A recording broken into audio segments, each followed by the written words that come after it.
ny fombanao sy ny fanaonao. Ka dia miteneny ianao araka ny fombanao. Ary sokafo ny fonony tsirairay avy. Idiran'ny teninao. Ho tany lona ka nirina ho anana vokatra tsara eo amin'ny fiainany tsirairay avy. Ho voninahitry ny anaranao irery ihany amin'ny anaran'i Jesosy Kristy. Amen. Miarabantsika rehetra amin'ny anaran'i Jesosy dia manona fiadanan'ny Tompo amintsika tsirairay avy indray ao anatin'izao sekoly ny tokantrano izao. Ny tenin'Andriamanitra izay partageko eto amin'ity androany ity dia izay voasoratra ao amin'ny Marka 9 dia ny andininy 4:30. Filazantsara amin'ny Marka 9 andininy 4:30 amin'ny anaran'i Jesosy manao hoe: ary nantsony anantona azy ny vahoaka mba amin'ny mpianany, dia hoy izy taminy: raha misy ta hanaraka ahy, dia aoka izy handany tenany sy hitondra ny azy fijaliany ka hanaraka ahy. Amen. Teny nataon'i Jesosy tamin'ireo vahoaka sy mpianatra izay nanaraka anazy izany teny izany. Araka ny teny eto hoe raha nantsony, izany hoe niantso Jesosy. Niantso Jesosy hoe ndao hanaraka ahy. Tsy mivahoaka rery nefa ny nantsony fa hatramin'ny mpianany izay efa teo amin'ny mandrakariva no nantsony. Zasy ianao koa dia nantsony Jesosy. Tsy vahoakantsika fa iza mpianantsika. Mpianantsika satria nahoana? Isan'andro tsika dia tonga eto ny latsinainy ka hatramin'ny alarobia. Mianatra eto tsika. Mpianantsika. Mpanompon'Andriamanitra izay mifandimby eto dia nataon'i Jesosy ho mpampianatra azy ianao. Amen. Raha nantsona ary zasy ianao, fa tsy nataon'i Jesosy ho vahoaka fa nataony ho mpianatra. Inona ny fiatefany izany? Mampianatra anao izany eo anivon'ny ankohonanao. Sekoly tokantranontsika androany. Eo anivon'ny fiarahamonina, eo amin'ny asa fanomponao, eo amin'ny fiangonana misy anao, eny eo amin'ny firenena izay misy atsika. Izany indrindra no mahatonga an'i Jesosy ny teny hoe tsy anareo no mifidy ahy, fa izaho no mifidy anareo. Amen. Satria izay ny fidianan'i Jesosy asy ianao izay no ny antsony asy ianao ho tonga mpianatra. Amen. Ny mpianatra dia ka voalaza eto dia voalohany hoe raha misy ta hanaraka ahy hoy izy dia aoka izy handany tenany. Faharoa, hitondra ny azy fijaliany ary hanaraka ahy. Manahoana ny fandavanao ny tenanao eo amin'ny tokantranonao? Ianao ve ilay olona le tsy refesy mandidy mihitsiny ao amin'ny tokantranonao? Tsy maintsy ny ianao foana no arahana, tsy maintsy ianao foana no topoina, tsy maintsy ianao foana no tsy hoe ajainy moa izany fa amena lanjany mihoatra no Andriamanitra eo amin'ny tokantrano. Misy foko izay eto amintsika any amin'ny sud-est iny, rehefa misakafo dia le lehilahy, le lohan'ny ankohonana aloha misakafo voalohany dia mipetraka eo mivady aman-janany mamehany sakafo. Rehefa lany iny azy dia izay sisany azy eo izay vao ny ankohonany.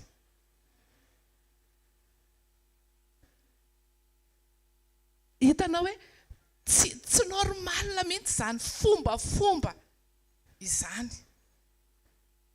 Fa Jesosy eto mampianatra. Aoka izy handany tenany. Izany hoe tsy ho tia tena amin'ny zavatra rehetra fa mba hevitra ny hafa. Ny fandavan-tena tiany Jesosy teneniny eto dia ny hoe aoka ny sitraponao no tanteraka fa tsy ny ahy. Satria raha nampianatra Jesosy eto any amin'ny Marka 9:1-3 izay hitantsika eo ambony teo hoe dia nampianatra azy izy fa ny zanak'olona tsy maintsy hijaly mafy. Izany hoe nampianatra Jesosy, nisy zavatra nampitany Jesosy tao, ny fiainany Jesosy mihitsiny no nampitany tamin'ny vahoaka sy ny mpianatra izay nanaraka azy. Satria fantany fa tsy maintsy hijaly izy, tsy maintsy hiaritra fahoriana izy, tsy maintsy enjehana izy, tsy maintsy toraham-bato izy, ary tsy maintsy hanolotra ny ainy eny amin'ny hazo fijaliana izy amin'ny andro farany. Nampianariny amin'ny mpianatra izany, fa tsy nahatakatra an'izany izy ireo. Satria napeterarana eny teny hoe sanatria aminao ny ho fato ozy izy. Dia ahoana ozy izy Jesosy? Anivoako ianao ry Satana. Satria tsy takatra zareo izany hoe ahoana izany fandavan-tena izany. Nisy fotoana izay tena hoe fiainantsika moa izany ao anatin'ny tokantrano misy ady ao, misy fahoriana ao, misy zavatra maro hiaretana ao anatin'ny tokantrano io. Nisy fotoana izay tena hoe ny zavatra niaritra niseho taminay izany dia nangataka tamin'i Jesosy izay, nangataka tamin'i Jesosy izay, nangataka tamin'i Jesosy izay. Fa rehefa farany izay dia namanga ny tompo hoe mandra-paoviana foana ianareo no hiteny angataka amiko. Fa ao anatin'ny fahanginana dia misy ny heriko ozy izy ny tenin'Andriamanitra. Fa nangina izay. Tsy niteny intsony izay, tsy nangataka intsony izay, tsy nisaitsaina n'intsony izay. Fa ny teny tonga tao anatinay ihany koa dia izao hoe Jesosy ao karany sitraponao no tanteraka fa tsy ny anay. Izany ny atao hoe fandavan-tena, ny sitrapony izay naniraka antsika ny tokony ho tanteraka eo amin'ny fiainantsika, fa tsy ny sitrapontsika. Raha ny sitrapontsika nge dia tsy iaina ao anatin'ny fahoriana izany tsika, tsy iaina ao anatin'izany fangiry firiana izany tsika, tsy iaina ao anatin'izany tsy fisiana izany tsika. Zao efa akaiky ny fidiran'ny mpianatra. Maro ny tokantrano tena mitaraina, fa na ny droany ankizy ara tsy misy, na ny fourniture ara mbola tsy vonona. Fa zao te hampianatra antsika androany hoe raha eo aoka ny sitraponao no tanteraka fa tsy ny anay. Fatany momba antsika eo, hitany atsipiriany ny zavatra rehetrarehetra. Fa izay fatokinana azy izay no takiny amintsika mandrakariva. Satria nahoana? Mpianana isika dia mila mandany tena tsika, fa tsy mameno nofontsika mihoatra noho ny an'Andriamanitra. Satria araka amin'ny tenin'i Jesosy hoe satria tsy mba ny saina an'Andriamanitra ianao fa ny saina izay amin'ny olona. Izay ny teniny tamin'ny Petera. Andao isaina mandrakariva an'Andriamanitra tsika, isaina ny an'Andriamanitra mandrakariva, izay tena sitrapon'Andriamanitra tokony ho tanterahantsika. Izay ny atao hoe fandavan-tena raha ta hanaraka an'i Jesosy isika.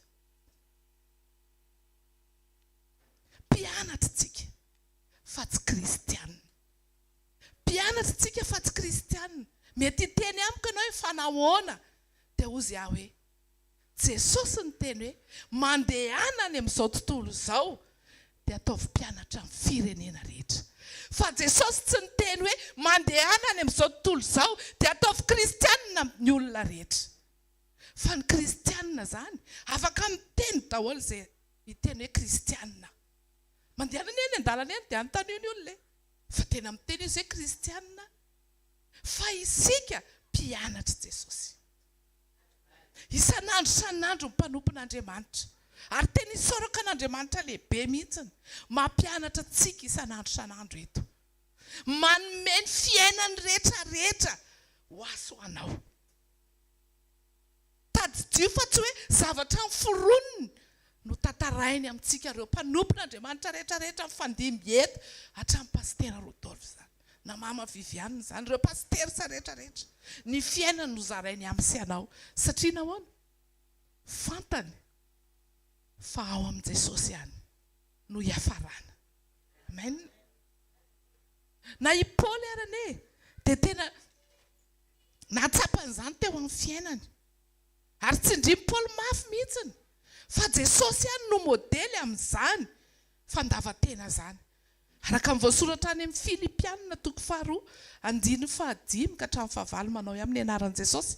Areoka ho aminareo zao saina izao, izay tao amin'ny Kristy Jesosy koa, izay na dia nanana ny endrika Andriamanitra aza, dia tsy nataony ho zavatra ho fikirana mafy ny fitoviana amin'Andriamanitra, fa nofohana ny tenany tamin'akany ny endriky ny mpanompo sy nahatongavany ho manam-pitoviana amin'ny olona, ary rehefa hita fa nanana tarehy olona izy dia nanetry tena ka nanaiky hatramin'ny fahafatesana, dia ilay fahafatesana tao amin'ny hazo fijaliana. Amen. Nambaran'i Paul mihitsy izany, nitsindriany mafy mihitsy fa na Jesosy zanaka ary dia nandany tenany ka nanaiky ho tonga olona, nanaiky ho mpanompo. Isika senao, aiza ny toerantsika senao, manao ahoantsika senao, tena manaiky ve tsika mahay mandamy tenatsika. Isaina ny an'Andriamanitra mandrakariva, hamono ho faty mandrakariva amin'ny tenatsika amin'ny zavatra rehetrarehetra. Sa inona ny ahatongavantsika eto isan'andro isan'andro? Mampianatra tsika Jesosy ahay andamy tenatsika tahaka ny nataony teo amin'ny fiainany.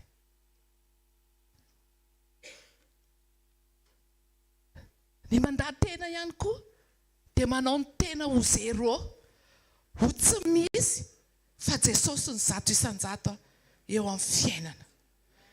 Jereo tsara ny ilazan'ny Paoly azy hoe nofohana ny tenany ho tonga zanak'Andriamanitra. Zany hoe tahaka ny tsy misy ka nidina hatrany amin'ny farany ambany Jesosy, tonga mpanompo ary natolony hatramin'ny ny ainy teo amin'ny hazo fijaliana mba ho azoanao. Ary izay fanolorany tenany Jesosy teo amin'ny hazo fijaliana izay ny antony ahatongavantsika eto amin'ity toerana ity. Raha izany ary, izy izay Andriamanitra no nahavita izany, ka iza moa isika no hanandra-tena? Iza moa isika no tsy afaka handamy tenatsika? Raha Kristy mpanjaka ny lanitra aza nanafoana ny tenany, nandamy tenany tahaka ny tsy misy na dia Andriamanitra ary izy mba ho famonjena azy ianao. Iza moa isika no irehare na hiavinavina ka hanao ny hafa ho tsinotsinona mandrakariva, ka tsy afaka handamy tenatsika amin'ny asa anirahantsika, ao anatin'ny tokantrano, ao amin'ny fanompoana, eo anivon'ny fiarahamonina eny hatramin'ny firenena. Nanary ane Jesosy ny aretany zany fandavan-tena zany, nisy fahoriana tao. Tsarotsika tsara izy fony teo amin'ny Getsemane, fa na ny dinitra ny ara dia tonga raha marary ane zany. Tsy teo amin'ny Getsemane ihany fa hatrany amin'ny hazo fijaliana teo amin'ny Kalvaria dia ny aretany Jesosy.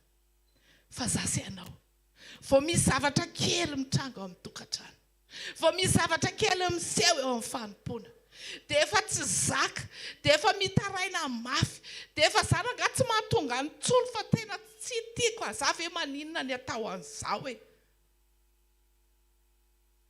Fa inona loatra ny nataoko? Fa zao, ny faharoa dia hozy izy Jesosy hoe manaiky hitondra ny hazo fijaliany. Reny rehetrarehetra reny dia hazo fijaliana daholo. Ny hazo fijaliana teo amin'ny Jiosy taloha dia izay olona voaheloka ho faty no mitondra ny hazo fijaliana. Iny hazo iny no lanjainy hoentiny any amin'ilay tendrombohitra hanombonana azy. Tahaka izany koa natao tamin'i Jesosy. Efa nahita ireny filma, ino moa ny anaran'ireny? Passion du Christ, Jésus de Nazareth reny tsika. Nahita tsara mihitsy tsika hoe nanao ahoana ny trajet, ny lalàna ny hazo fijaliana nandehanan Jesosy nandritra n'izay fotoana izay. Tahaka izany, nisy fafambaraka tao, nisy fanorakorahana tao, nisy fanevatevana tao, nitoraham-bato izy, nirorana izy, eny naboridana izy. Zany koa ny antsika, eo amin'ny fiainantsika misy zavatra amin'ny sariny zavatra ohatran'izany fa tsika tsy manaiky ho tsika tsy manaiky hitondra ny azy fijaliantsika kanefa tadidio Jesosy miteny eto hoe manaiky hitondra ny azy fijaliana aza menao any hafa ny azy fijalianao ary aza miandry ny hafa hitondra ny azy fijalianao fa hoetony ianao fa mpianatra Jesosy ianao. Amen. Natao hiaritra fahoriantsika, natao hiaritra fijaliantsika, natao hiaritra fanenjehantsika, natao hiaritra fanalam-barakatsika. Fa na io tsy fisina ao amin'ny tokantrano io, na io ady amin'ny zanaka io, azo fijaliantsika amin'ny ray aman-dreny io.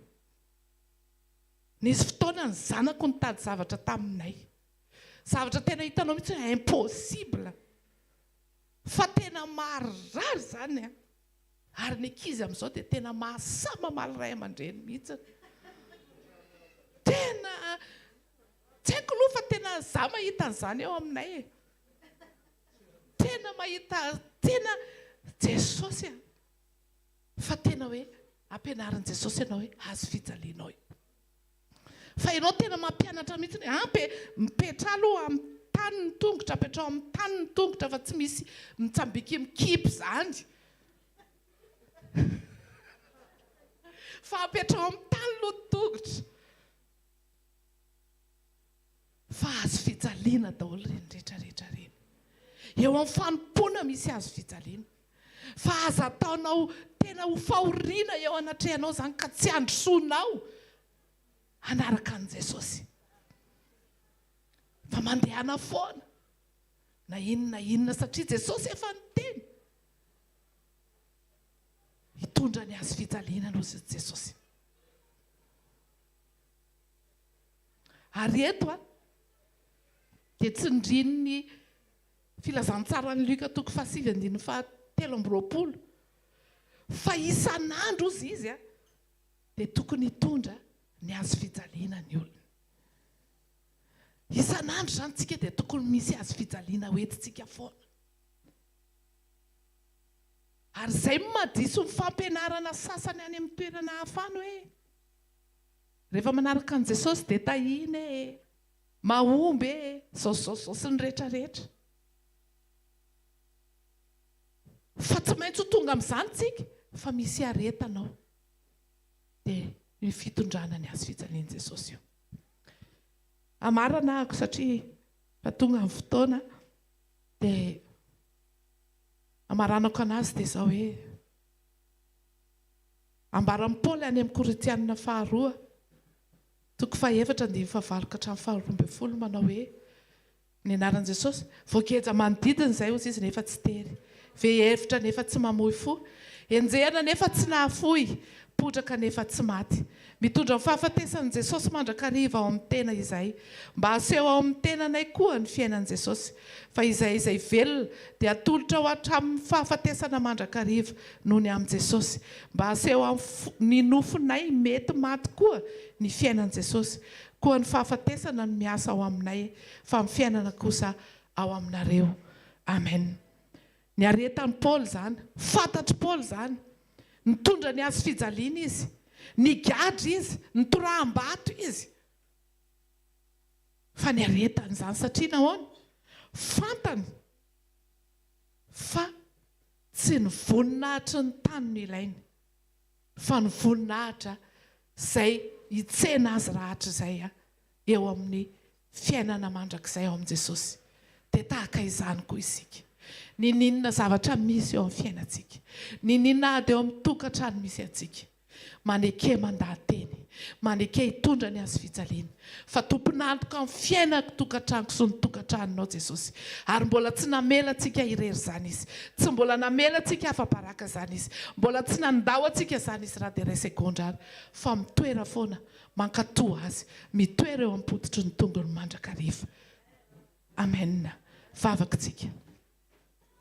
Jesosy mankasitraka anao zay, misaotra anao zay satria ianao mampianatra anay mandrakariva, tena hoe hitoetra ho mpianatra tokoa izay, Ary raha nataonao mpianatra izay dia mbola maniraka anao koa izay ampianatra ny hafa ihany koa.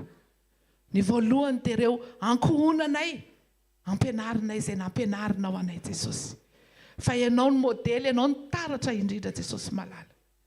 Ary mivavaka Jesosy ny amin'ny tokantrano tsirairay avy. Misy ady anao Jesosy, misy olana, misy sedra, misy tsy fisina, misy tsy fananana aso Jesosy.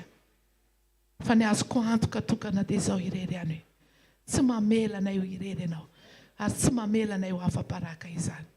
Ako marina eo amin'ny tokantrano tsirairay ny teninao Jesosy. Ho voninahitry ny anaranao irery ihany. Amin'ny anaran Jesosy Kristy velona sy masina marikina fa Nazareta. Amen.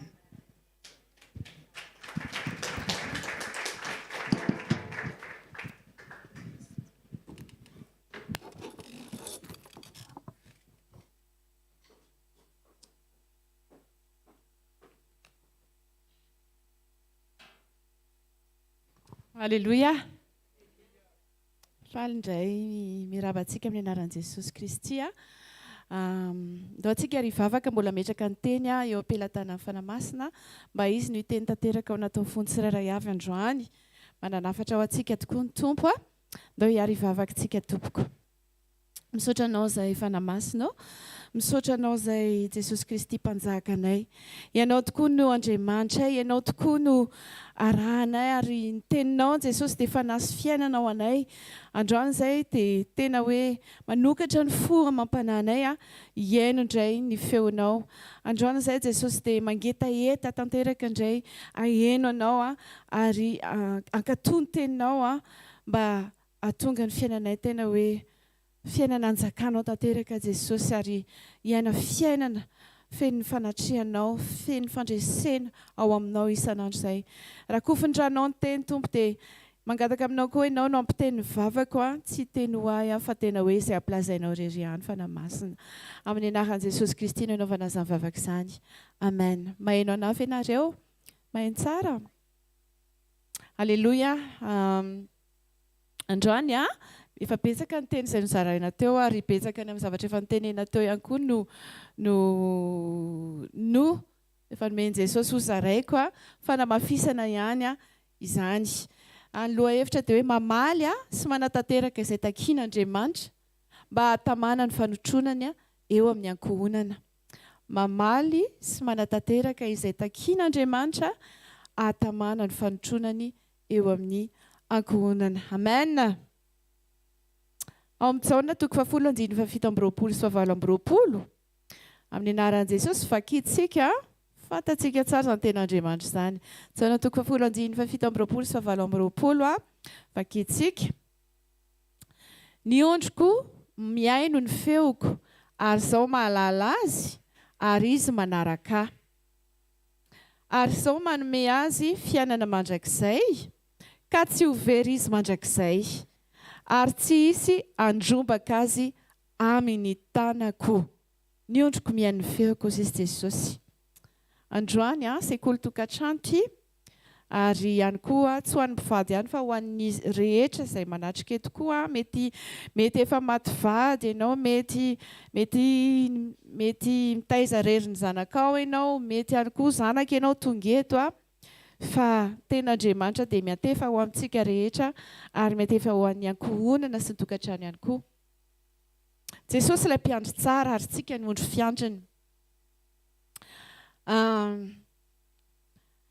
Ny ondry koa sisy maheno ny feoko ary izao mahalala azy, mihaino ny feoko izao mahalala azy ary izy manaraka. Amin'ny maha-ondry fiandriny atsika arak'izany tenin' Jesosy izany dia rehefa ondrin'Andriamanitra tsika ka mihaino ny feony dia tokony manatanteraka ihany koa izay lazainy. Manatanteraka izay lazainy isanandro tsika. Rehefa isika no mahay mihaino an'Andriamanitra, rehefa isika no manatanteraka izay takian'Andriamanitra amintsika, dia isika ihany no misitraka ny vokatsoany. Ary rehefa antsika kosa nefa no misafidy ny tsy hanaraka izay lazainy dia isika ihany koa no mizaka ny vokatratsin'izany. Tsy manova ny maha-Andriamanitra azy velively, tsy manova ny fahatsaran'Andriamanitra sy ny heriny, fa ny fatra ny fahitantsika ny fiasan'Andriamanitra eo amin'ny fiainantsika dia miankina tanteraka amintsika mahay miaino an'Andriamanitra sy miaina araka ny sitrapony. Amen. Misy ny dingana izay mety mbola tsy iainantsika mihitsy satria mbola tsy tonga any amin'ilay hoe ondry mahay miaino ny feo antsika. Mbola tsy tonga any amin'ilay hoe miaino sy manaraka azy sika. Araka ny teny mpanompon'Andriamanitra izay niteny teo aloha teo hoe Andriamanitra dia mitaky antsika ho fatiny amin'ny tenantsika isan'andro. Matiny amin'ny tena izany rehefa malala. Ny maty efa toriana matetika eto izany. Na tsongonao izy, na omenao totohondro izy, tsy mahay mamaly intsony ny maty. Ary tena zavatra tena hoe ampianaran'Andriamanitra antsika izany. Tsy hoe toriana eto ilay izy fa jereo ange vao mivoaka eto tsika dia efa misy test, misy examen lalovantsika. Ary andro farany izao tsy haiko aloha nareo na ohatry ny ahoana fa za tena mahita mihitsy hoe be dia be ny ataka ny fahavalon'ny zanak'Andriamanitra amin'izao andro farany izao. Indrindra rehefa ianao hoe efa tena hoe hitanao hoe tena tena votsitra eo an-tanany fa tena hoe an Jesosy dia betsaka ny ady lalovan'ny zanak'Andriamanitra amin'izao andro farany izao. Jesosy ny teny atsika ary ireo teny lazain'i Jesosy atsika hoy izy hoe ny teny izay nolazaiko taminareo dia fanahy sy fiainana hozy izy. Tena mifanahy sy fiainana ny teny izay lazain'ny tenin'Andriamanitra amintsika. Ka itsika eto tena ataoko hoe raha sakafo angamba dia hoe buffet raisintsika alatsinainy, talata, larobia, zoma, sabotsy. Dia ahoantsika tokony hoe tsika ange izany tokony efa tena salama sy botrabotra ara-panahy daholo. Tokony efa mahavita manao ohatra ny papa kely daholo ny any amin'izay toerana misy atsika. Amen. Alleluia. Satria ny teny izay raisintsika dia tena hoe mitondra fiainana. Fiainana ao an-tokantrano, fiainana ho an'ny toe-pahasalamantsika tsirairay avy, fiainana ho an'ny amin'izay rehetra alehantsika. Amen. Amen. Ary tena hoe lasa Jesosy kely, ohatry hoe Jesosy no hitan'ny olona eo amintsika. Amen. Izay ny tena tanjon'Andriamanitra. Tsika mpianany ary tsika anao ny olona rehetra ho mpianana ozy izy ny tenin'ny mpanompon'Andriamanitra teo alohany. Ka tombony lehibe ho an'izay manatanteraka sy mankatoa izay takian'Andriamanitra ny fankatoavana rehefa malala. Fankatoavana ao tokantrano. Ianao ve mankatoa ny ray aman-dreninao rehefa miteny izy? Ianao ve mankatoa ny ten'Andriamanitra mikasika ny vady, mikasika ny fanajana ny vady? Ny vehivavy nareo, vehivavy izy maneke ny vadinareo, ianareo lehilahy tiava ny vadinareo, ianareo zanaka maneke ny ray aman-dreny, ao koa ny lehibe, ao koa ny olona napetrak'Andriamanitra ife. Za zao dia tena hoe ny saina hoe androany hoe marina fa tsy tanteraka ary be dia be ny zavatra mety hoe hitanao hoe tsy mety eto amin'ny firenena. Fa ilay gasy koa reto tena hoe tsika mila miavao fanavaozana ny saina ary mitomboka amintsika zanak'Andriamanitra satria ohatra ny hoe tsika be kritika be izany foana. Tsy mba mahay mihitsy ny hoe mahay mifankasitraka rehefa misy zavatra pozitiva fa ohatra ny hoe ilay zavatra tsy mety ihany no tena avandravandra. Dia ohatra gaga me fotsiny indray ohatra ny hoe ohatra zao ilay teleférika dia io inona ny ilana jiro sy tapaka nana. Tonga ilay izy ny eo amin'ny 5 maraina dia efa milahatra daholo ilay olona hitaingina an'ilay izy. Nefa menomenona tsy menomenona ao aminaty Facebook za izay ilay fimenomononana ohatran'ny hoe tsy araka ny sitrapon'Andriamanitra. Azana tonga ny zanak'Israely tsy tonga tany amin'ny tany Kanana fa ripaka tena an-dalana teny. Ka aokantsika tena hoe tsy anisan'izany hoe mpimonomonina izany. Aokantsika tena hoe manaraka ny sitrapon'Andriamanitra. Mahay sareto mifaly sy mankasitraka an'i Jesosy isan'andro isan'andro. Mivavary rehefa mizaritanao tsy mety fa zaho isan'ilay mpimonomonina lava. Amen. Oza teo hoe ho an'ny ankohonana satria sekoly tokantrano ty androany ty ho an'ny mpivady manokana dia mazava ny baiko an'i Jesosy ao amin'ny Efesianina 5:5 toko 5:2-7 lava be io fotoanantsika koa nefa voafetra fa le fantenena teo hoe ianareo lehilahy anareo vehivavy ozy izy manekeny vadinareo amin'ny zavatra rehetra ary ianareo lehilahy ozy izy tiavany vadinareo tsisy olona tsy tia ny tenany zany ka rehefa tsy tia ny vadinao ianao dia tsy tia ny tenanao ozy ny ten'Andriamanitra ary ny tokantrano dia io no ministera voalohany indrindra io ny ministera voalohany tsy ny pastora ihany zany hoe manana ministera fa ianao eo amin'izay toerana metrahan'i Jesosy ianao dia ao aloha ministeranao aza mankitory teny amin'ny olona ivelany aloha raha tsy ohatra ka hoe mbola tsy tanteraka amin'ireo fankatoavanareo ny ao anatin'ny tokantranonao hoe manaiky ny vady manaja ny vady ny lehilahy tena tia ny vadiny amen ary ao anatin'ny fankatoavana sy ny fandehanana amin'ny toe-panaraka an'Andriamanitra no haviany soa eo amin'ny fiainantsika alleloia hoy ny mpanompon'Andriamanitra izay niteny hoe sahy témoignage henoko kay le izy androany maraina hoe fa ny lalany marina ozy izy dia tahaka ny fipoakandro maraina izay mandroso makany amin'ny mitatao vovonana zay zany tokony ho izy tokony hoe fipoakandro maraina dia mandroso me mandroso fa koa nefa ny Andriamanitra androany tsy tonga eto nameloka anao ka hoe ka ianao nke zany tsy marina matony ianao nenanao zao dia nenanao zao fa androany matoty ny ten'Andriamanitra tonga amintsika dia tiany Jesosy tsika tena hoe anehoany voninahitra indray iaina fiainam-pandresena ho arenina izay tsy nety hatramin'izay amen alleluia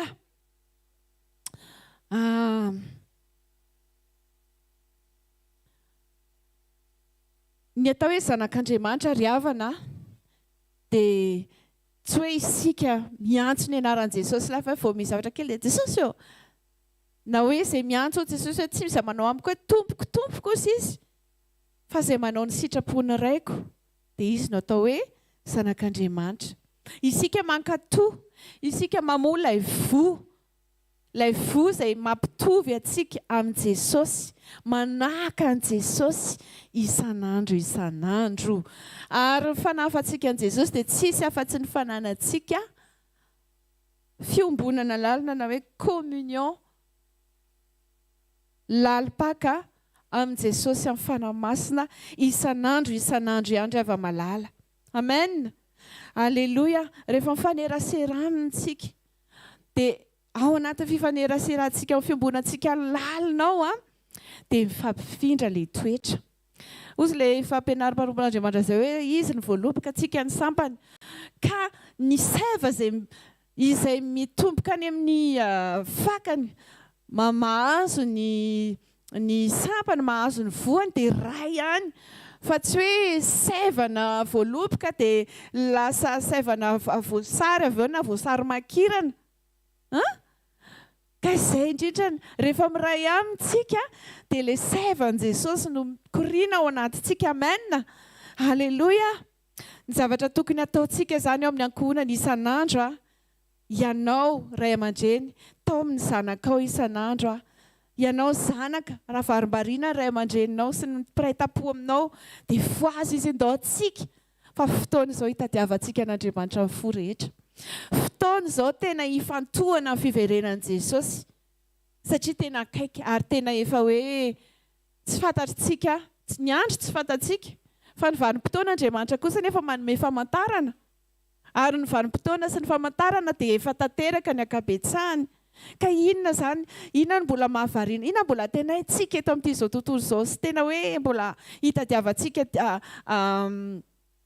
inona moa zany hoe fafinaretana be eto amin'ity izao tontolo izao ty mbola hoe zavatra hoe inona ny ampanankarena inona ny ampazao inona ny lakile fito fahombiazana sy ohatran'izany Jesosy manome izany ozy izy ho an'ny malalany na dia matory azy izy amen ny anjarantsika zany dia mankatoa ny tenin'Andriamanitra miombona amin'ny tenin'Andriamanitra miombona amin'ny Jesosy isan'andro mitady azy amin'ny fo rehetra fa izay mitady azy marina ozy ny tenin'Andriamanitra dia tsy mba orin-javatsoa akory amen alleluia alleluia faharoa dia ilay niteny teo hoe aoko vatiny amin'ny tena mbola matoa zany tena hoe amafisy ny tenin'Andriamanitra dia tena mila matiny amin'ny tenitsika io anisan'ny rava-malala tena tonga antsika ho voatahiry ho isan'ilay viritsiny mihendry.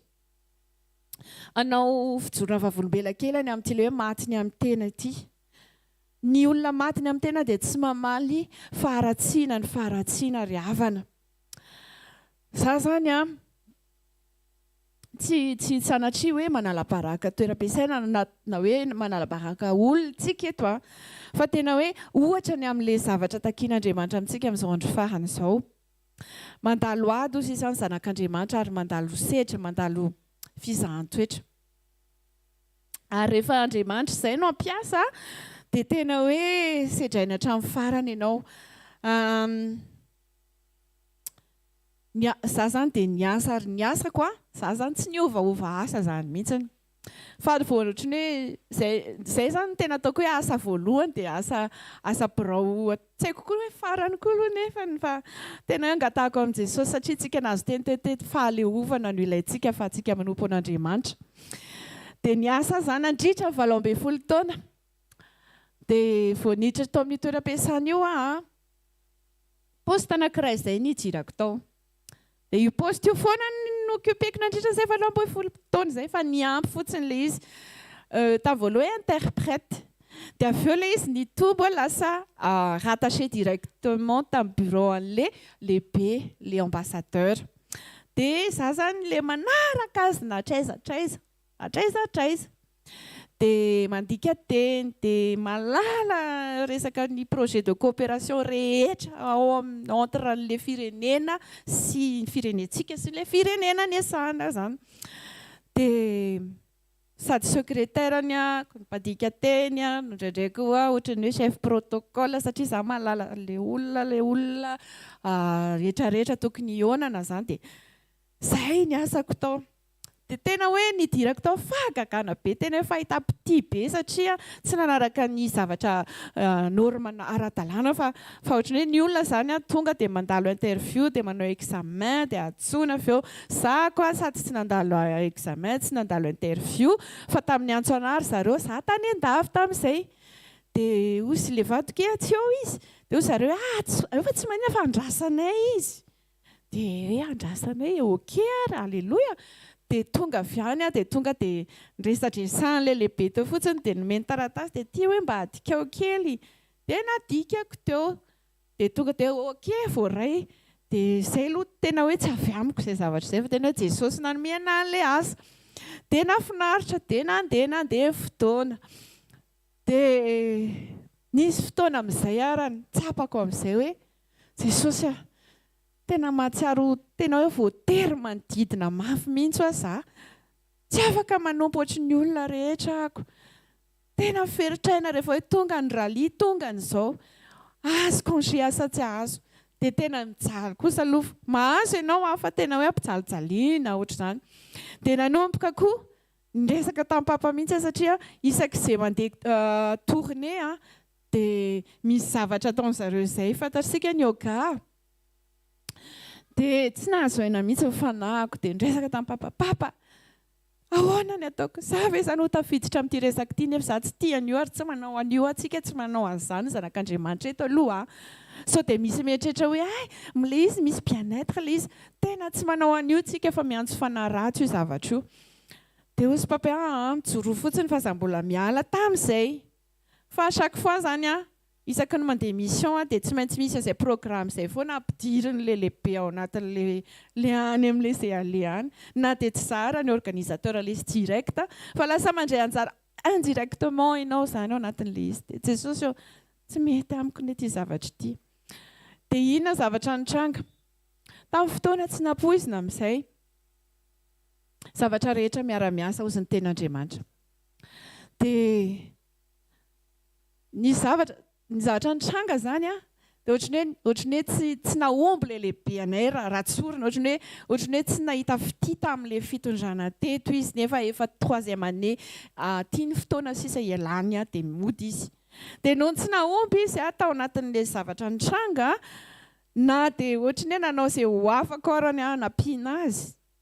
Dia misy ny zavatra tena hoe eritreretinao hoe efa tena nakina tamin'ny tompo kanefa zay dia zay zany sitrapon'Andriamanitra dia nieritreretiny ngamba hoe fadisoko ilay izy dia nesorony teo amin'ilay toerako amin'izay dia zavatra tsy mbola nitranga mihitsy hatramin'izay ambasadeur firiny hoe efa nifandimby niara-ny asa tamiko teo fa mbola tsy nanao an'izay mihitsy hoe nafindra ny plasiko nafindra ara-ny plasiko Jesosy eo ino ity zavatra ity tsy maninona e tianao netry tena zany ambanin'olona toerako teo namindrana tsy nanina fa nataoko fa ny zavatra nisy ozy nareo no vao naka an'ilay place dia iny fa lasa triple ny anjara asako tsy mitovy amin'ilay asan'ilay teo amin'ilay toerako teo amin'ny toerana io taloha fa lasa triple ny volume ny asako izany hoe asan'olona tsy vitan'olona ray dia nanomboka ny asa weekend arany dehibe nareo tena efa aizy vero dia zay ny antony nandeha ny asa foana mirava amin'ny valo alina sabotsy mirava amin'ny valo alina lahady dia ny maraina tsy mahavita fo maraina be mamonjy sekoly etintsony satria reraka zay ny zavatra niainako dia tena mivavaka Jesosy eo tena zao ve ny sitraponao raha ho avy any amin'ny raolanitra ve ianao dia ahoana ny fiaram-panahiko amin'izao satria mandritry ny andro ianao tsy mba misy fotoana mihitsy izany hoe sady manao adoration ianao no ana fa tena tonga dia azonareo ngambany le rythme tena mivavaka Jesosy eo sitraponao ve zao tena sehoy fa tena sao dia tokony efa hijanona arany dia za tsy afaka nanontany amin'ny papa satria fa tsy fasahirana izy any an-dafy tsy afaka andresaka taminy dia tsy tia nyelingela fa tena hoe nivavaka dia napetraka tamin'i Jesosy le izy dia niezaka ihany namita an'ilay asa niezaka ihany nanao an'ilay izy ny avady aman-janaka koa moa hoe maman si tu quittes ton travail ahoana izao efa zatra gâté be sotra izany dia dia tena hoe niady ny tato anatiko fa tena hoe Jesosy eo izay sitraponao fa za te hanompo anao za te hifantoka aminao za te havita ny asanao mission hampanaovinao anahy fa za tsy manahy dia nisy fotoana raha tena rava tamin'ny valo alina tamin'izay andro alatsinainy dia nefa avy niasa weekend dia tena teo tsapako hoe tena efa tena amin'ny plafona ny lohako tena hoe tsy vitako tsony tena za Jesosy raha mbola miverina miasa raha pitso raha afaka pitso na tapaka lalandra ngamba ny anaty lohako any na tsy haiko izay manjoana tena izay ny fahatsapako tena fantatro ny limitiko nefa talohan'izay efatrereto hoe mbola tsy nanao an'izany tafera hoe naka-mpanotra tena professionnel misy hoe mpanotranotra fotsiny indroa isan-kerinandro zany tena massage tena hoe mba hampahazoaina efa tsy nisy dikany tamiko tsony le izy satria trop loatra le zavatra dia efa fahafantarana nomeny Jesosy anahy le izy dia ino ozy nareo dia nametra-pialana ako vonandro ho an'i Jesosy fa tena nisy be tato anatiko vao nametraka tena nisy fiadanana be tena hoe tsy natahotra mihitsy nametra-pialana dia nivoaka amin'izay feo noho ny avy eo hoe aika ry zareo ka efa nanomana n'izay hoe sorintsika eo amin'io zone de confort io very io ozy le lehibe hoe sorintsika io ina ozy nareo ny zakany koa le za le manao fiderana kay tsy zakany zareo akay tsy tiany zareo le izy satria hitany tamin'ny direct Facebook ohatr' izany hoe iny fatery amin'ny kianja barea ohatr' izany nanao antsapiderana dia tena resa be tao ampiasana tao kay le izy dia tsy zakany zareo dia tena hoe fanenjehana sy ohatran'izay dia teo koa moa le zavatra nytenena hoe nisy zavatra nitranga izay tsisy hoe fahadisoko fa ny zavatra rehetra miara-miasa ozy izy satria izay le tenin'Andriamanitra raha tsisy an'izay dia tsy ala mihitsy dia tsy afaka hanompo mihitsy impiripiry moa za kotendreny eto hitory-teny ohatran'izao sekoly tokantrano dia miteny foana za mandeha mission ka izay mandeha mission lava tsy afaka manompo dia izay dia misaotra an'i Jesosy zany izao fa ny zavatra tiako tenena ao anatin'ilay izy tena hoe raha maso maha-olombelona dia ohatrany hoe zavatra ny justice be ilay zavatra nampiainany zareo anahy fa ny zavatra tao anatin'ny foko dia na ny olona manodidina raha miteny ne te laisse pas faire ne te laisse pas faire satria ny zavatra nataony zareo tsy vitany hoe no ny ala fa ozy le ambassadeur hoe io tsy omentsika certificat de travail nefa 18 ans de service dia ozy le mpanompon'Andriamanitra miteny hoe tsy manana droit anao an'izany izy afaka raharahany izany amin'ny lalàna afaka atao an'izao ohatr'izany dia nangataka tamin' Jesosy tompo ina sitraponao raha tianao zako anao action amin'izany afaka mandefa lettre anatrany amin'ilay foibe an'zareo any Inde na any amin'ny affaires étrangères na any amin'ny inspection de travail afaka manao an'izany fa zavatra nytenen'i Jesosy reto dia hoe aza mamaly fa ny olona rehefa tsy miado amin'ny tena dia Andriamanitra miado anazy ka izany valabla ho antsika eto izay ilay hoe maty ny amin'ny tena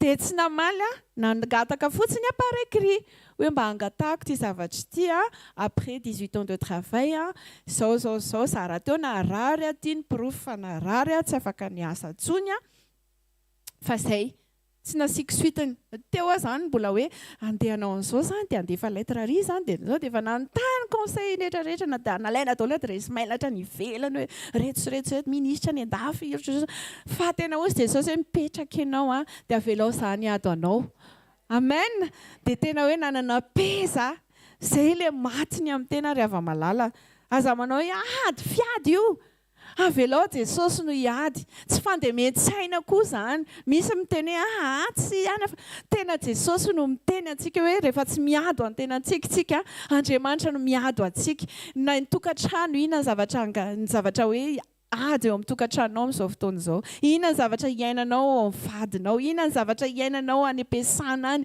inona ny zavatra iainanao mpiara-mianatra aminao inona ny zavatra iainanao amin'ny olona manodidina anao indraindray misy tena manao tsinitsinina antsika mihitsy fa reny tena velan'Andriamanitra iseho amin'ny fiainantsika mba hitrano'ilay toetra hoe aza miady ny adinao fa zaho sisy any famalia donc antsika maky an'izay ten'Andriamanitra izay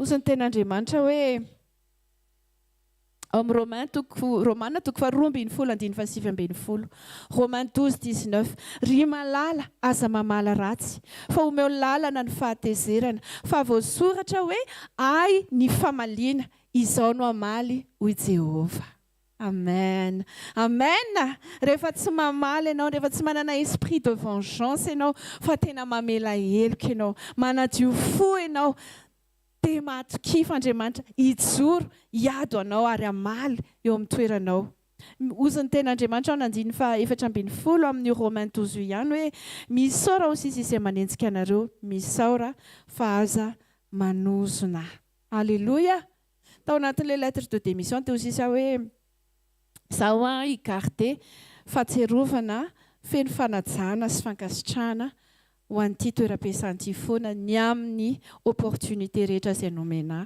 ny amin'izay zavatra niraisiko rehetra na dia mahafinaritra be azy an'ilay zavatra ohatrany ny alako tao dia izay ny zavatra tian'Andriamanitra ho ataontsika izany ange mba tonga antsika ho voatahiry ho madio fo mba ho fantatry Jesosy mba hampatamana an'ilay assistance divine eo amin'ny fiainantsika alleluia alleluia ary ny fiombonantsika amin'ny fanamasina no hatanteraka an'izany zavatra izany aza taitra fa fotoana amin'ny fanenjehana ny zanak'Andriamanitra izao ary raha ohatra ianao ka tsy zavatra mihitsy fa dia hoe tout va comme sur des roulettes dia mandiny tena kely lo fa sauter fa tsy any amin'ny camp tsy amin'ny camp Jesosy tsika fa any amin'ilay anankiray dia hoe safisafony dia volo tsika tsy mampaninina anazy fa matoantsika mandalo zavatra sarotra matoantsika mandalo zavatra ohatrany hoe tena hoe mafy dia tena hoe eo Jesosy fa tsy hoe tsy eo Jesosy ary manaiky ho tarihany fotsiny fa tsy very zany izay tena manankim-po aminy amen esory ny tahotra esory ny tebiteby aza mijery ny hita maso akory fa aoka toky azy sy hibanjina azy tsika alleluia tadiavo amin'ny fonao fotsiny Jesosy ndaontsika tena hoe hiomana ry hava-malala ny anton'izany zavatra izany koa dia tena tsapako hoe Jesosy tena ho avy dia saro-piaro izy tsy tia nisy zavatra haka ny toerany tsy tia nisy olona nandevo ny zanany izany dia hoe tsika lasa tsy tafafantoka aminy fa Andriamanitra no mianao tsy ny mpampiasanao tsy ny karamanao tsy ny zavatra zone de confortnao aza miankina amin'io eny fa na dia ataoko hoe vady koa arany raha vao reny no mbola tena antsika sy anteherantsika sy ankinany finoantsika sy ny fahatokiantsika tena hoe mety miova ao anatin'ny ray am-pimaso ny zavatra rehetra ry hava-malala fa Andriamanitra tsy miova zany Izy ilay vato lampy, il est le rocher des siècles hozy ny ten'Andriamanitra. Confiez-vous en l'Éternel, il est le rocher, l'Éternel est le rocher des siècles. Ao amin'ny Isaia misy an'izany. Alléluia. Fa ny zavatra andrasan'Andriamanitra amintsika dia isika mibanjina an Jesosy satria efa ho avy izy. Ireo aokantsika ho virjiny 5 endry. Ireo virjiny 10 ange samy nalala hoe ho avy ny mpapakatra. Samy mahafantatra tsara hoe ho avy hono ny mpapakatra. Samy nanana fanala, samy nanana ny fitoeran-jiro, samy niomana ihany. Fa ny endry dia nitandrina ny fitafiny. Ny endry ny tahiry ny solika fitaizany. Ary tsy namela ny jirony ho faty. Fa ny adala kosa teo am-piandrasana teo dia namela ny distraction maro isan-karazany angalatra ny fifantohana. Namela ny distraction ibahana. Tsy nibanjina an'ilay Jesosy ho avy, tsy nibanjina an'ilay mpapakatra. Ary ny zava-doza dia noho ny tonga Jesosy dia tsy fantany ireo virjiny 5 adala ireo. Ireo nge mety efa naminany, ireo nge mety efa nivavaka ho amin'ny marary, ireo nge mety efa nitory teny amoron-dalana koa ary, na teny Ankalamanjana na teza. Fa rehefa tsy miambintsika, rehefa tsy mitahiry ny fitafitsika ho madio mandrakariva, ny fotsika ho madio mandrakariva, dia tsy fantatry Jesosy antsika. Mila fantatry Jesosy sika raha iverina izy. Alléluia. Ozy izy ny Lioka 5:7 sy 5:7 hoe ny olona tsara fanahy ozy izy dia mamoaka ny tsara avy ao amin'ny rakitra tsara ny fony, fa ny ratsy fanahy kosa dia mamoaka ny ratsy fa amin'ny habeany ao am-po no hitenena ny vavany ozy izy. Ny olona tsara fanahy dia mamoaka ny tsara avy ao amin'ny rakitra tsara ny fony, ka aoka no anatin'ny fotsika tsy ho hafa noho ny aloky ny vavantsika. Amen. Ozy izy pasteur Njivy izay maly tsy izay miteny je t'aime ny tena tia, fa io hita amin'ny fomba fiaina io. Rehefa tena tianao Jesosy tsy mila tenena akory ianao hoe aza mirana izany hirana izao tontolo izao izany intsony. Tsy mila tenena akory ianao hoe aza mijery karazana film ohatran'izao na mandany andro eo amin'io télé io, mandany andro amin'io émission dia nefa ianao avy eo zara raha mavavaka fa tonga dia te atory azonareo rehefa tena tian'i Jesosy dia omenao lanja ny fanatrehana, omenao lanja ilay fotoana intimité anao sy Jesosy. Amen. Ka rehefa tian'i Jesosy tsika dia feno azy ny ao anatin'ny fotsika dia rakitra tsara koa no avoakantsika. Ka na ratsy fanantakinina raha ny olona manodidina anao tsy mety ratsy izany. Amen. Amen. Ohatran'ilay zavatra ny teny hoe ne te laisse pas faire so. Alao an Jesosy fa malinao fa izay ny teny azoko hoe zaho hono tsy hamaly tsy ady amin'izareo. Iza koa moa zaho amin'ity herin'ny tenako kely ity ny andeha ady amin'olona ngeza be. Fa rehefa nefa ilay Andriamanitra ilay ao aorianako no avelako hiady ho anahy dia hafa ny zavatra mitranga. Alléluia. Alléluia. Izay manao ny sitrapony ihany sy mankatoa azy dia izay no fantandra ho avy izy. Ao amin'ny mikasika an'izay tokantrano sy tafiotra izay dia ao amin'ny Lioka 5:7 7:20 sy 7:20 efa mamaraparantsika. Luc 6:47-48. Izy rehetra manatona ozy izy sy mandre ny teniko ka mankatoa azy dia asehoko aminareo izay tahaka azy. Izay rehetra manatona sy mandre ny teniko ka mankatoa azy dia asehoko aminareo izay tahaka azy. Tahaka ny olona nanao trano izy izay niady lalina ary nanisy fanorenana teo ambonin'ny vatolampy ary no nitondraka ny rano dia namela mafy izany trano izany ny rika nefa tsy nahozongozona azy satria tsara fanorenana izy. Tsara fanorenana satria mandre ny teniny ary mankatoa azy ozy izy. Dia tahaka ny olona manao trano. Ny olona samy manao trano samy miady lalina aloha dia izay vao manisy fanorenana eo ambonin'ilay izy. Fa ny olona izay mihaino ny teny sy mankatoa azy dia manao azy eo ambonin'ny vatolampy. Ary ny tafiotra dia tsy maintsy tonga foana rehefa malala. Na ho an'ny mankatoa na tsy mankatoa dia voly tsy amelanao amin'izao izany. Ny ady misy foana. Fa ny mahasamihafa azy ozy izy dia izay mandre ny teny kosa izy ka mankatoa azy dia tahaka ny olona manao trano. Teo ambony vatolampy ozy izy ary no nitondraka ny rano dia namely mafy izany trano izany ny rika nefa tsy nahozongozona azy satria tsara fanorenana izy. Izaho aloha tena nandalo an'izao fa tsy haiko nareo fa tena hoe ny devoly tena hoe misibile ny zanak'Andriamanitra izay manompo azy mihitsy. Dia tena hoe any ministèranao mihitsy dia daviny tena ho finganatra any amin'ny fakany.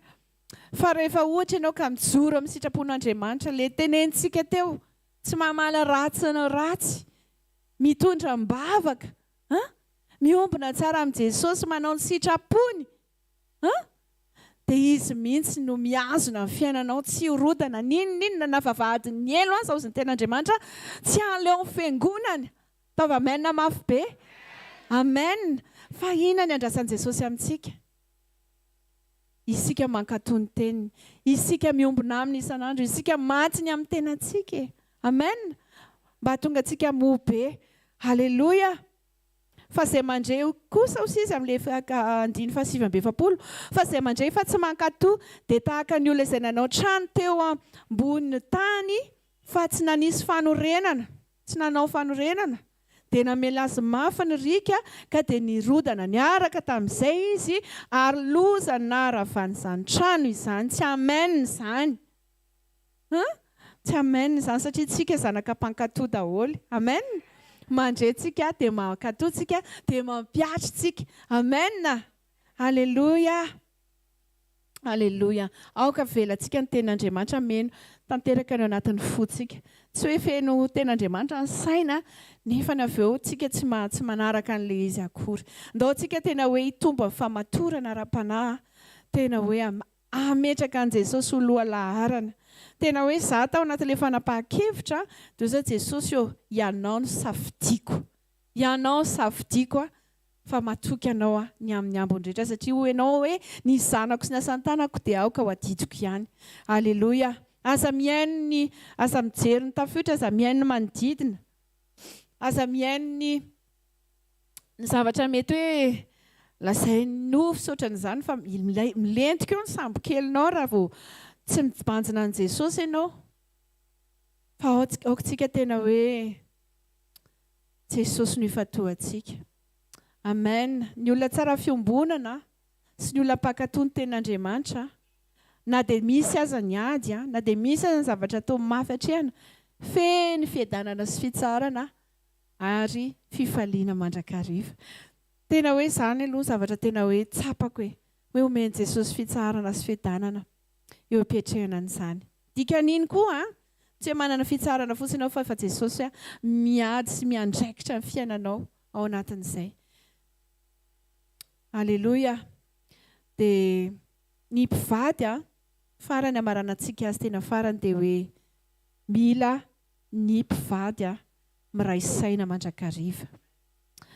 Ao amin'ny Romana 12:20 ihany 5:12 dia milaza an'izany manao hoe miraisa saina aza mihevitra izay avinavina fa aoka mba ho zatra amin'ny fiatrena ianareo aza manao ny tenanareo ho endry. Miraisa saina ozy ny ten'Andriamanitra aza mihevitra izay avinavina. Mila miray saina tsara ny mpivady. Raha zavatra mifanohitra an'izany, zavatra mitranga ao tokantrano dia tsarovy fa efa mahazo laka ny asan'ny devoly. Ary ny mpivady izay tsy miray saina dia misakana manakana ny fahasoavan'Andriamanitra, tsy hirotsaka eo amin'ny ankonana, tsy hirotsaka eo amin'ny fiainana. Izay aloha dia zavatra tena hoe hita izay. Ary io tsy hoe ka ianao ina, ianao nke ny tena izao hoe ka ianao, fa samy mandinika ny tenany dia samy manetry tena dia samy miezaka ny tsirairay avy. Oza tao voalohany hoe nitokantrano ange ministera voalohany.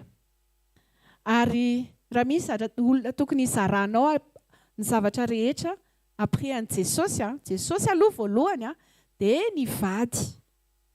Ho an'izay manambady. Raha ohatra moa ianao ka hoe tsy eo mivadinao dia Jesosy mivadinao. Fa ho an'ilay tokantrano ny resahana eto izany hoe na ny lehilahy io Tsy tokony hoe tierce personne no andeha isazao ndraiky. Tokony vadinao aloha. Amen. Ary fadio mihitsy ny miresaka zavatra negativa momba n'io vadinao io any amin'ny olon-kafa. Fa raha misy zavatra mampalahelo dia andana any amin'ny Jesosy. Any amin'ny Jesosy resahana. Fa tsy mety mihitsy. Tsy mety mihitsy izany. Fa mila miray saina tsara ampivady. Ao anatin'ny fifankatiavana dia mirotsaka eo koa ny fahasoavan'Andriamanitra. Ary indrindra ny fanotroana ny Jesosy. Tamana ny fanamasina. Tamana ny fanatrehana. Amen. Mila mifampiaino ny mpivady. Mila miray saina ny mpivady. Mila compréhension mutuelle. Rehefa tsy eo ilay firaisan-tsaina sy ilay fifampiainoana dia tsy maintsy ny fahavalo no mahomby amin'izay fotoana izay mampisy elanelana eo amin'ilay mpivady. Ka izay no mila miambena antsika. Ary mila mametraka an' Jesosy. Ny hatanteraka an'izany dia Jesosy aloha atao ivo ny tokantranonao. Amen. Amen.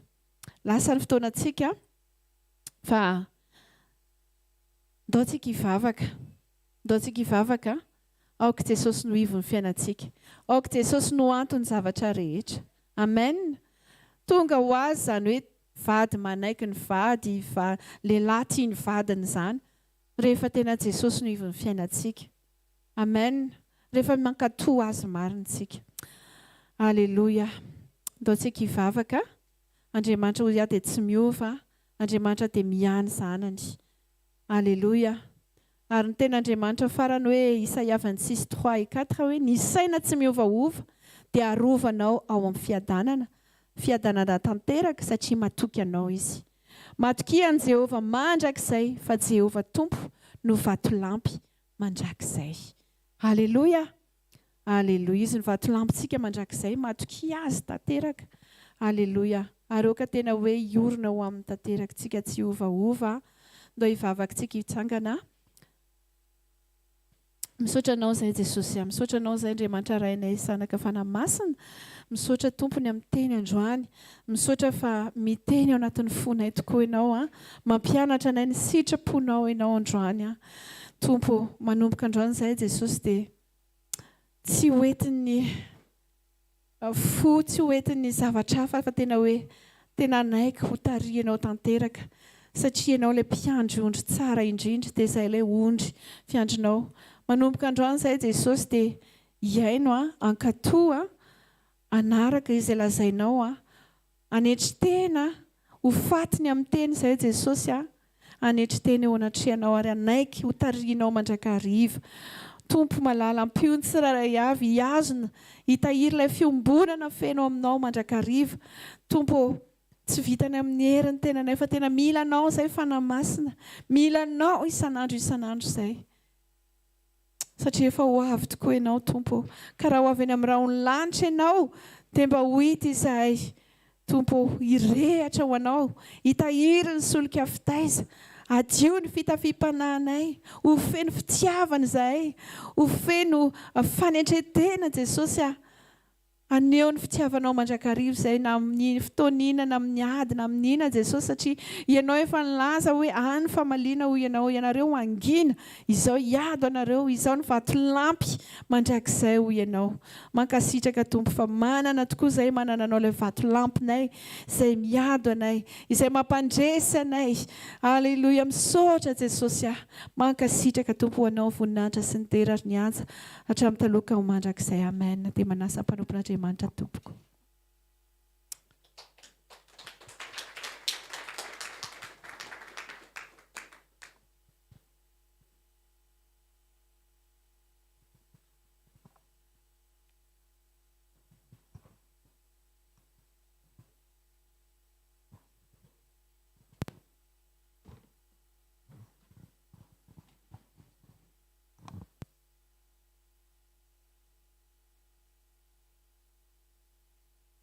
Misaotra Andriamanitra tsika ny amin'ny teny, ny amin'ny mpanompon'Andriamanitra izay nitondra ny teny rehetra. Minao fa nitafahoana tamin'Andriamanitra ianao androany tao anatin'ny teny.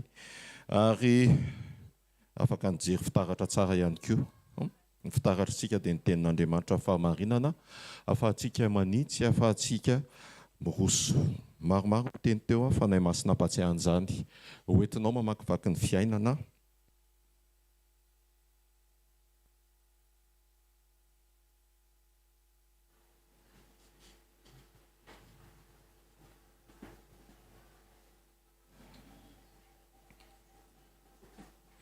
Oka piaino mpakatony tenitsika mba tsy hamitaka ny tenantsika. Tsy mamita tena. Sady alefatsika ihany ny fanatitra. Mahazotoerana vetivety ary aloha. Fotoanantsika amin'ny oviana. Oviana ny fotoanantsika ry fianakaviana malala. Zoma. Aiza ny zoma? Ao amin'ny trampokin'olona Analakely ny zoma amin'ny efatra. Dia ny sabotsy amin'ny fito. Sabotsy maraina amin'ny fito ao amin'ny trampokin'olona ihany. Dia radio atsika tsy miova. Ny télé atsika tsy miova. Ny radio amin'ny 90.8, ny télé ao amin'ny Cool TV isa-maraina, Star Times ao amin'ny Amitié TV koa ny isaky ny alarobia sy zoma, so dia adinonao zay. Dia ny roy sy ny HVK Mission Events ao amin'ny téléphone raha ohatra ka mijery ianao dia ao anatin'ny téléphone.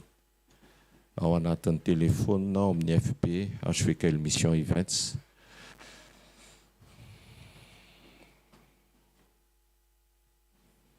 Mino fa ataontsika hitsangana ary nitsotranao amin'ny anaran'i Jesosy.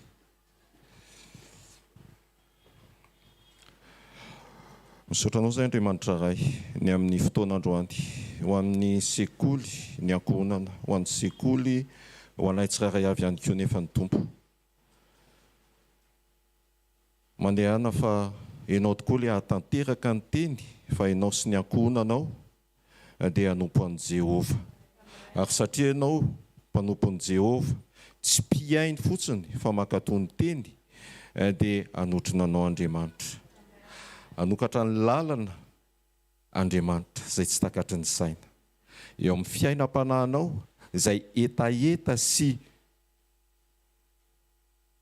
finiavana tsara mba hampandroso an'Andriamanitra ao amin'ny tokantranonao dia ho tanteraka izany amin'ny anaran'i Jesosy.